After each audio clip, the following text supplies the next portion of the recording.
नमस्कार सभी साथियों का। आज की क्लास में हम पढ़ रहे हैं मूल अधिकार। इससे पहले हमने 2 क्लास ली है।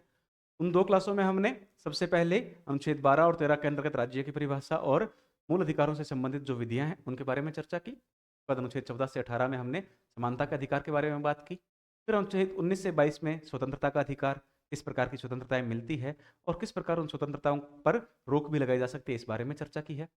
उसके बाद अनुच्छेद 23 और 24 में हमने शोषण के विरुद्ध अधिकार भी देखा है कि किसी भी परिस्थितियों में राज्य द्वारा या किसी अन्य नागरिकों द्वारा शोषण ना हो। शोषण किनका ना हो, तो शोषण नहीं होना चाहिए महिलाओं का और बच्चों का। अनुच्छेद 23 और 24 सामान्यतः महिलाओं और बच्चों से संबंधित है, लेकिन अनुच्छेद 23 में पुरुषों के बारे में भी है। जब मानव के दुर्व्यापार की बात आती है तो मानव के दुर्व्यापार में महिलाओं और बच्चों के साथ साथ पुरुष भी हैं, पुरुष भी शामिल होंगे। अनुच्छेद 24 पूरी तरह से बच्चों से संबंधित है। तो अनुच्छेद 23 और 24 के बारे में बात की है हमने।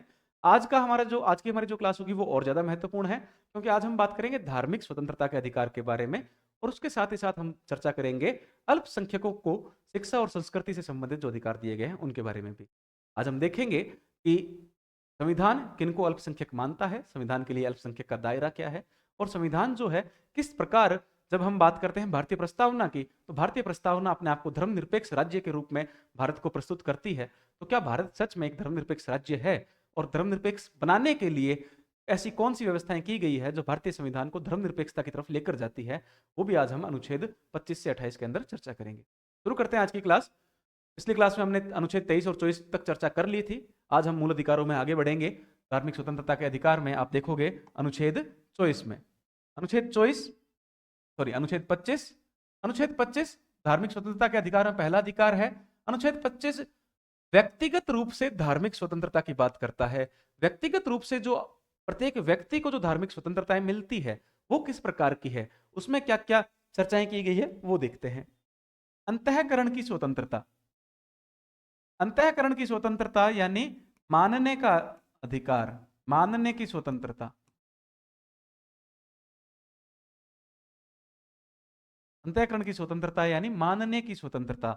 आपको अपने ईश्वर को, आप जिस रूप में अपने ईश्वर को स्वीकार करना चाहते हो, जिस रूप में अपने ईश्वर को मानना चाहते हो, उस रूप में आपको अपने ईश्वर को स्वीकार करने का अधिकार प्रदान किया गया। कोई भी आकर आपको यह नहीं बता सकता कि आप जिस रूप में ईश्वर की पूजा कर रहे हो वो गलत है, या आपको इस प्रकार से ईश्वर की पूजा नहीं करनी चाहिए। आपको जैसा सही लगे आप अपने ईश्वर की पूजा उस रूप में कर सकते हो। यह भारतीय संविधान का अनुच्छेद 25 आपके लिए व्यवस्था करता है। अनुच्छेद 25 में लिखा है, किसी भी धर्म को अबाध रूप से, अबाध का मतलब बिना किसी बाधा के, अबाध रूप से मानने, आचरण और प्रचार करने की स्वतंत्रता आपको प्रदान की जाती है। यानी आप जिस धर्म को मानना चाहो मान सकते हो, आप जिस धर्म के अनुसार आचरण करना चाहो, व्यवहार करना चाहो वो कर सकते हो, और आप अपने धर्म का प्रचार करना चाहो तो प्रचार भी कर सकते हो। राज्य किसी भी व्यक्ति को धार्मिक मामलों में मानने से संबंधित या आचरण से संबंधित या प्रचार करने की स्वतंत्रता से हनन नहीं करेगा। यानी आपको धर्म को मानने की, आचरण करने की और धर्म के प्रचार करने की स्वतंत्रता आपको प्रदान की गई है। इसमें 2 व्यवस्थाएं की गई है। पहली व्यवस्था तो यह है कि सिखों को कृपाण धारण करने की स्वतंत्रता दी गई है। आप देखते हो कि किसी भी व्यक्ति को धारदार हथियार लेकर चलने की स्वतंत्रता प्रदान नहीं है भारतीय संविधान में। कोई भी व्यक्ति धारदार हथियार अपने पास नहीं रख सकता, क्योंकि वो सामाजिक रूप से खतरा बन सकता है। लेकिन सिखों के लिए कृपाण रखना, जो कटार सिख रखते हैं, जैसे कृपाण कहा जाता है, वो कृपाण उनके धर्म का एक अभिन्न हिस्सा है, और उसको स्वीकार करते हुए भारतीय संविधान ने सिखों को कृपाण धारण करने की स्वतंत्रता अनुच्छेद 25 के अंतर्गत प्रदान की है। उसके साथ ही एक जो बड़ी बात इसमें लिखी गई है, हिंदू धर्म में सिख, बौद्ध व जैन भी शामिल हैं। हमें पता है कि सिख धर्म, बौद्ध धर्म और जैन धर्म को हम सामाजिक स्तर पर अलग अलग धर्म मानते हैं, और जो इन धर्मों के फॉलोवर्स हैं, धर्मों के जो अनुयायी हैं, वो भी अपने आप को हिंदू धर्म से अलग मानते हैं। लेकिन भारतीय संविधान, क्योंकि ये धर्म इतने इतने छोटे हैं, या फिर आप कह सकते हो कि इन धर्मों की जो जनसंख्या है वो इतनी कम है, और साथ ही साथ इन धर्मों की जो अधिकतर परंपराएं हैं वो हिंदू धर्म से मिलकर ही बनी है, हिंदू धर्म से समानता रखती है। इसीलिए इन धर्मों को भारतीय संविधान के अनुच्छेद 25 के अंतर्गत हिंदू धर्म का हिस्सा ही माना गया है। कौन कौन से धर्म? सिख धर्म, जैन धर्म और बौद्ध धर्म, इन तीनों धर्मों को हिंदू धर्म का हिस्सा माना गया है। उसके साथ धार्मिक स्वतंत्रता पर यह जो विशेष बात लिखी है, धार्मिक स्वतंत्रता पर लोक व्यवस्था, स्वास्थ्य व सदाचार के आधार पर प्रतिबंध लगाया जा सकता है। यानी ये जो धार्मिक स्वतंत्रता है वो भी आपकी अपने आप में सदैव बनी रहने वाली नहीं है। राज्य सरकार जब चाहे तब इस पर प्रतिबंध लगा सकती है। प्रतिबंध के आधार क्या-क्या होंगे? देखो, सामाजिक व्यवस्था होनी चाहिए, यानी लोक व्यवस्था हो, स्वास्थ्य हो, सदाचार हो, इसके आधार पर प्रतिबंध लगाया जा सकता है। स्वास्थ्य की बात को समझने के लिए आप देख सकते हो कि अगर आप मान लो, आप कहते हो, आप किसी भी धर्म में मानते हो और आप उस धर्म में विश्वास रखते हुए, मान लीजिए अगर आपने फास्ट चालू कर दिया, व्रत रखना चालू कर दिया, आप कुछ नहीं खा रहे, 2 दिन, 4 दिन, 10 दिन, 15 दिन से अगर आप लगातार आपने कुछ नहीं खाया है और सिर्फ आपका उद्देश्य है उस धर्म में अपने आचरण को लेकर, उस धर्म में अपने व्यवहार को लेकर आप व्रत रख रहे हो, तो राज्य सरकार इसमें इंटरफेयर कर सकती है और कह सकती है कि भाई साहब, आपने बहुत आचरण कर लिया, लेकिन आपके स्वास्थ्य के लिए खतरा बनता जा रहा है, इसलिए वो इंटरफेयर करेगी और आपके स्वास्थ्य को मद्देनजर रखते हुए आपका फास्ट तुड़वाया जा सकता है। ये बात हो गई। लोक व्यवस्था की बात भी है। लोक व्यवस्था का मतलब ये हो गया कि आपके धर्म को मानने से, आचरण करने से समाज में अव्यवस्था ना उत्पन्न हो। अगर ऐसा कुछ होता है तो आपका ये अधिकार आपसे छीना जा सकता है। तो अनुच्छेद 25 आपको किस प्रकार की स्वतंत्रता देता है? कोई भी धर्म आप मानना चाहो, आप मानिए, उसके अनुसार व्यवहार कीजिए, उसका प्रचार प्रसार कीजिए, कोई समस्या नहीं है किसी भी प्रकार की। अंतःकरण की स्वतंत्रता है, जिस रूप में आप अपने ईश्वर को स्वीकार करना चाहते हो, स्वीकार कीजिए। जैसे आप देखते हो, छोटे बच्चे जो होते हैं वो कृष्ण जी को लड्डू गोपाल के रूप में अपने पास में रखते हैं और उनकी पूजा करते हैं, उनको खाना खिलाते हैं और एक दोस्त की तरह उसको अपने साथ रखते हैं। वो भगवान है, लेकिन वो अपने भगवान को अपने दोस्त के रूप में अपने साथ रख रहे हैं। तो वो उनका आचरण है या अंतःकरण है, वो उनका अंतःकरण की स्वतंत्रता है जो भारतीय संविधान प्रदान करता है। इसमें आप या मैं या कोई अन्य व्यक्ति कुछ नहीं कह सकता। उसके बाद आता है अनुच्छेद 26। ये जो धार्मिक स्वतंत्रताएं प्रदान की गई है, वो संस्थागत रूप में कैसे काम करती है? यानी व्यक्तिगत तो हो गई, लेकिन अगर मुझे धर्म का प्रचार प्रसार करना है तो व्यक्तिगत रूप से उतना नहीं हो सकता जितना संस्थागत रूप से हो सकता है। धर्म को बनाए रखने के लिए, धर्म का प्रचार प्रसार करने के लिए संस्थाओं की आवश्यकता है। तो अनुच्छेद 26 जो है, संस्थागत स्वतंत्रताएं प्रदान करता है। धार्मिक संस्था की स्थापना कर सकते हैं आप, अपने धर्म को बढ़ावा देने के लिए धार्मिक संस्था की स्थापना कर सकते हैं। साथ ही साथ आप धार्मिक कार्यों का प्रबंध कर सकते हैं। आपको कोई धार्मिक आयोजन करवाने हैं, उनका आयोजन करवा सकते हैं, उनको मैनेज कर सकते हैं। चल व अचल संपत्ति का अर्जन करने की स्वतंत्रता है। धार्मिक संस्थाओं को यह अधिकार दिया गया है कि वो चल या अचल संपत्ति का अर्जन कर सकती है, यानी फंडिंग द्वारा, या आप कह सकते हो कि डोनेशन द्वारा उनके पास चल संपत्ति आ सकती है। फिर धार्मिक संस्थाओं के ऑफिसेज बनाने के लिए, या फिर आप धार्मिक क्रियाकलाप के लिए जमीनें खरीदी जा सकती है। तो चल और अचल संपत्ति का अर्जन करने की भी स्वतंत्रता प्रदान की जाती है। साथ ही साथ संपत्ति का विधि के अनुसार प्रशासन करने की स्वतंत्रता भी है। जो भी आपके पास संपत्ति है, उसका आप प्रशासन भी, उसको मैनेज भी कर सकते हो, उसका मैनेजमेंट करने की स्वतंत्रता भी आपको प्रदान की जाती है अनुच्छेद 26 के अंदर ही। फिर आता है अनुच्छेद 27। अनुच्छेद 27 में क्या है? किसी विशेष धर्म के प्रचार के लिए करों के भुगतान के संबंध में स्वतंत्रता। अनुच्छेद 27 राज्य के संबंध में है। राज्य किसी भी प्रकार का कोई धार्मिक कर नहीं लगा सकता।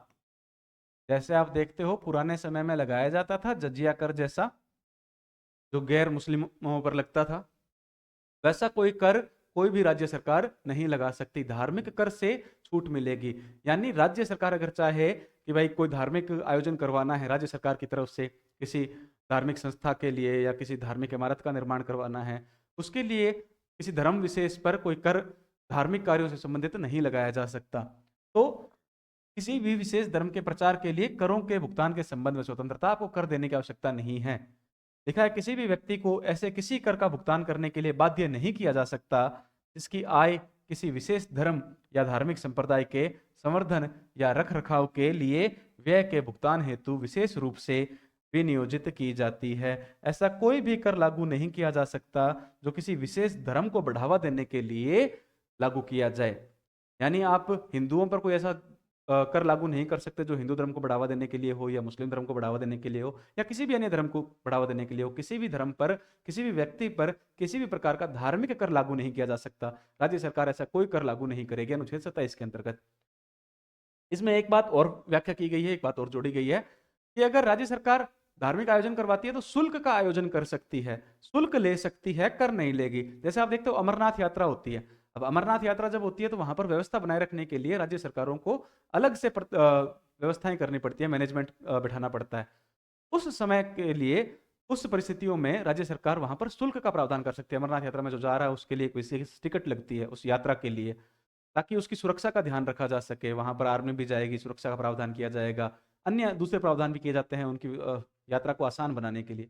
उन परिस्थितियों में शुल्क का प्रावधान किया जा सकता है, लेकिन वो शुल्क जो है कर की कैटेगरी में नहीं आएंगे। ये अनुच्छेद 27 की व्यवस्था है। उसके बाद अनुच्छेद 28 है। अनुच्छेद 28 है धार्मिक संस्थाओं में शिक्षा से संबंधित या शिक्षण संस्थाओं में धार्मिक शिक्षा। शिक्षण संस्थाओं में धार्मिक शिक्षा, शिक्षण संस्थाओं में धार्मिक शिक्षा लिखा गया है कि किसी भी प्रकार की सरकारी शिक्षण संस्था में, कोई भी सरकारी शिक्षण संस्था है उसमें धार्मिक शिक्षा नहीं दी जा सकती। किसी भी प्रकार की सरकारी शिक्षण संस्था में किसी भी प्रकार की धार्मिक शिक्षा नहीं दी जा सकती, चाहे किसी भी धर्म से संबंधित हो। उसके बाद निजी या ट्रस्ट द्वारा संचालित शिक्षण संस्थाओं में धार्मिक शिक्षा दी जा सकती है। अगर आपकी प्राइवेट स्कूल है या किसी ट्रस्ट द्वारा कोई आप शिक्षण संस्था चला रहे हो, स्कूल चला रहे हो, कॉलेज चला रहे हो, किसी ट्रस्ट की है या किसी प्राइवेट संस्था की है, निजी संस्था की है, अगर वो चाहे तो वो अपनी संस्था में धार्मिक शिक्षा दे सकती है। उसके बाद तीसरी व्यवस्था है राज्य से अनुदान प्राप्त करने वाली शिक्षण संस्थाओं में धार्मिक शिक्षा बच्चों या उनके अभिभावक की सहमति के साथ दी जा सकती है।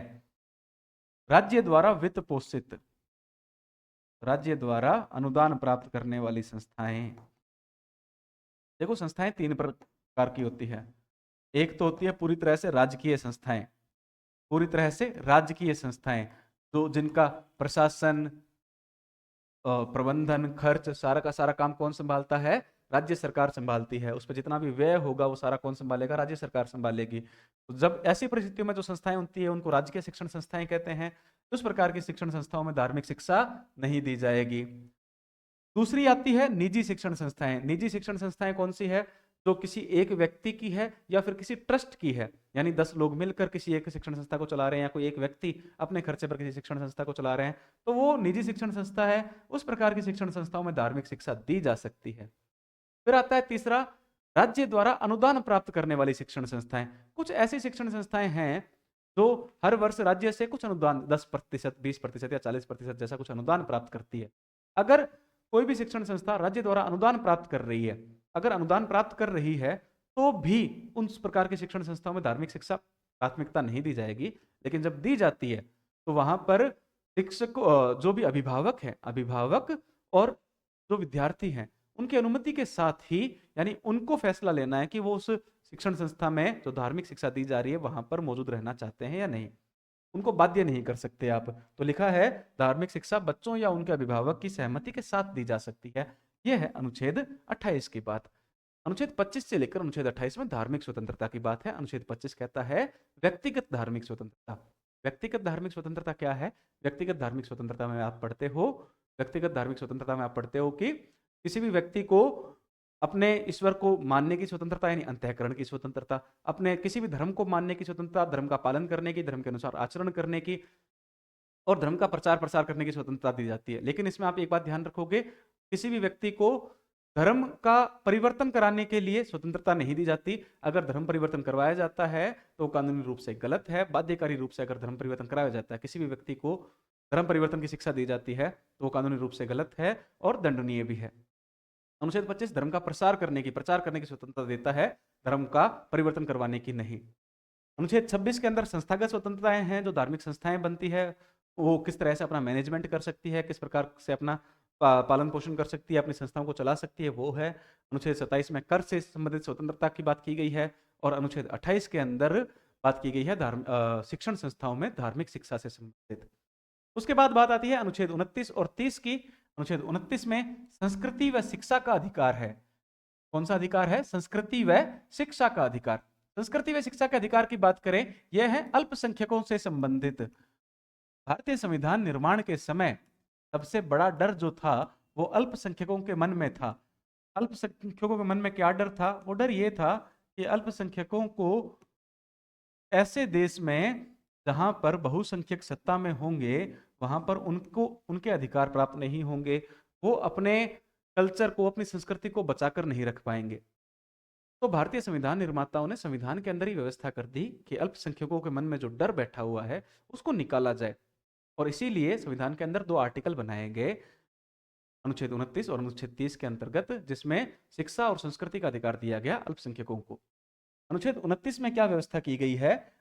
अनुच्छेद 29 में 29.1 के अंदर लिखा है अल्पसंख्यकों को अपनी भाषा, लिपि एवं संस्कृति के संरक्षण का आधार होगा, अधिकार होगा, में संरक्षण का अधिकार होगा।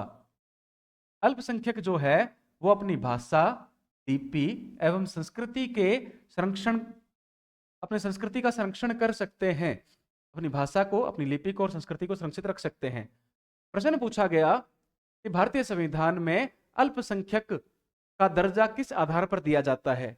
तो भाषा, लिपि और संस्कृति के आधार पर दिया जाता है। भारतीय संविधान धर्म के आधार पर अल्पसंख्यक को नहीं मानता था। मूल रूप से भारतीय संविधान में धर्म के आधार पर अल्पसंख्यक की व्यवस्था नहीं की गई थी। भाषा, लिपि और संस्कृति के आधार पर ही अल्पसंख्यक की बात की गई थी। उसके बाद लिखा है दूसरा पॉइंट, राज्य से वित्तीय अनुदान प्राप्त करने वाली किसी शैक्षणिक संस्था में धर्म, जाति, मूलवंश, भाषा के आधार पर भेदभाव नहीं किया जाएगा। राज्य से वित्तीय अनुदान प्रदान करने वाली कोई ऐसी संस्था है अल्पसंख्यकों की जिसमें राज्य से वित्तीय अनुदान प्राप्त होता है, उन संस्थाओं में इन आधारों पर कोई भेदभाव नहीं किया जाएगा प्रवेश के लिए। यानी कोई ऐसी शैक्षणिक संस्था है जो सिर्फ अल्पसंख्यकों की है, उसमें इस आधार पर भेदभाव नहीं किया जाएगा। लेकिन यहीं पर आपको बात याद आनी चाहिए अनुच्छेद 15.4 की। अनुच्छेद 15.4 में हमने बात बताई थी, अनुच्छेद 15.4 में अल्पसंख्यक संस्थाएं शामिल है। यानी एससी और एसटी को, अगर राज्य से वित्तीय अनुदान प्राप्त करने वाली कोई संस्था है तो उसमें एससी और एसटी को या सामाजिक और आर्थिक रूप से पिछड़ा जो वर्ग है उसको आरक्षण का प्रावधान हो सकता है अल्पसंख्यक संस्थाओं के अंदर भी। यह अनुच्छेद 29 की बात है। फिर आता है अनुच्छेद 30। आर्टिकल 30 क्या कहता है? आर्टिकल 30 कहता है धर्म या भाषा पर आधारित सभी अल्पसंख्यक वर्गों को अपनी रुचि की शिक्षण संस्थाओं की स्थापना और प्रशासन का अधिकार होगा। पहला अनुच्छेद 29 क्या कहता था? वापस देखो, अनुच्छेद 19 व्यक्तिगत रूप से कहा गया है कि जो अल्पसंख्यक वर्ग है वो अपनी भाषा, लिपि और संस्कृति का संरक्षण कर सकता है। भाषा, लिपि और संस्कृति का संरक्षण कर सकता है। अब भाषा, लिपि और संस्कृति के संरक्षण के लिए क्या करना होगा? शिक्षण संस्थाओं की स्थापना करनी होगी और उनका प्रशासन भी करना होगा। तो शिक्षण संस्थाओं की स्थापना और प्रसार करने का अधिकार किसमें दिया गया है? अनुच्छेद 30 में दिया गया है। लिखा है यदि किसी अल्पसंख्यक शैक्षणिक संस्था की भूमि का अधिग्रहण राज्य सरकार द्वारा किया जाएगा तो बाजार दर पर मुआवजा देय होगा। अनुच्छेद 44वें संविधान संशोधन 1978 द्वारा ये बात जोड़ी गई। 44वां संविधान संशोधन वही संविधान संशोधन था जिसके तहत संपत्ति के अधिकार को हटाया गया था। जब संपत्ति के अधिकार को मूल अधिकारियों की श्रेणी से हटा दिया गया तो अल्पसंख्यक वर्ग को ये डर आया मन में कि उनके पास भी जो चल अचल संपत्ति है, जो जमीनें हैं, वो राज्य सरकार द्वारा छीन ली जाएगी। तो उसी संविधान संशोधन में एक बात जोड़ी गई कि अगर राज्य अल्पसंख्यक वर्गों की किसी संपत्ति पर कब्जा करता है या किसी संपत्ति को राज्य हित में अधिग्रहण करता है तो उसको बाजार दर पर मुआवजा प्रदान करना पड़ेगा। पहले क्या था? अन्य संस्थाओं के लिए, पहले अन्य संस्थाओं के लिए भी ये बात थी। अन्य कोई भी किसी भी प्रकार की जमीन पर अगर राज्य अधिग्रहण करता था तो राज्य को मुआवजा देना पड़ता था। बाद में उसको बदल दिया गया, लेकिन अल्पसंख्यक संस्थाओं से संबंधित ये बात रखी गई कि अल्पसंख्यक संस्थाओं से संबंधित अगर कोई भूमि लेनी है राज्य सरकार को तो उसको बाजार दर पर मुआवजा देना ही पड़ेगा। बिना मुआवजे के किसी भी जमीन पर अधिग्रहण नहीं किया जाएगा अल्पसंख्यक संस्थाओं की। और दूसरी बात ये लिखी है कि राज्य जब अनुदान प्रदान करता है, जब राज्य किसी भी संस्था को वित्तीय सहायता प्रदान करता है तो राज्य किसी भी अल्पसंख्यक शैक्षणिक संस्था को अनुदान देने में इस आधार पर भेदभाव नहीं करेगा कि संस्था अल्पसंख्यक समुदाय के द्वारा प्रशासित है। इस आधार पर राज्य भेदभाव नहीं करेगा। यानी अल्पसंख्यक संस्थाओं को वित्तीय सहायता प्रदान करने में राज्य हिचकेगा नहीं इस आधार पर कि वो अल्पसंख्यक है। अगर अल्पसंख्यक है तो भी राज्य को बाकियों के समान रखते हुए ही वित्तीय सहायता प्रदान करनी होगी। ये बात आती है अल्पसंख्यकों के संबंधित अधिकारों की। अनुच्छेद 29 में अल्पसंख्यकों को अपनी भाषा, लिपि और संस्कृति के संरक्षण का अधिकार प्रदान किया गया है, जबकि अनुच्छेद 30 में अल्पसंख्यकों को अपनी भाषा और लिपि को बचाए रखने के लिए, धर्म को बचाए रखने के लिए व्यवस्था की गई है कि वो शैक्षणिक संस्थाओं की स्थापना करे, उनका संचालन करे, उनका मैनेजमेंट करे। ये बातें हो गई। उससे पहले हमने अनुच्छेद 25 से 28 में पढ़ा था धार्मिक स्वतंत्रता का अधिकार, तो ये बातें भी हो गई। हमने क्या क्या पढ़ लिया है अब तक? मूल अधिकारों में अनुच्छेद 12 पढ़ा है, राज्य की परिभाषा अनुच्छेद 13 पढ़ा है, समानता का अधिकार पढ़ लिया, स्वतंत्रता का अधिकार पढ़ लिया, शोषण के विरुद्ध अधिकार पढ़ा, धार्मिक स्वतंत्रता का अधिकार पढ़ा है, और आज हमने यहीं पर अल्पसंख्यकों को जो शिक्षा और संस्कृति के अधिकार प्राप्त हैं वो भी पढ़ लिए हैं। अब हमारा एक मूल अधिकार बच जाता है अनुच्छेद 32, जिसमें आप देखोगे संवैधानिक उपचारों का अधिकार। अनुच्छेद 31 के बारे में भी हम चर्चा करेंगे, जो संपत्ति का अधिकार था और उसको क्यों छीन लिया गया। अब उसकी वर्तमान स्थिति क्या है, अनुच्छेद 32 में संवैधानिक उपचारों का अधिकार, और फिर अनुच्छेद 33, 34 और 35 में मूल अधिकारों से संबंधित अन्य क्या व्यवस्थाएं की गई है, वो हम देखेंगे अगली क्लास में। तब तक के लिए धन्यवाद।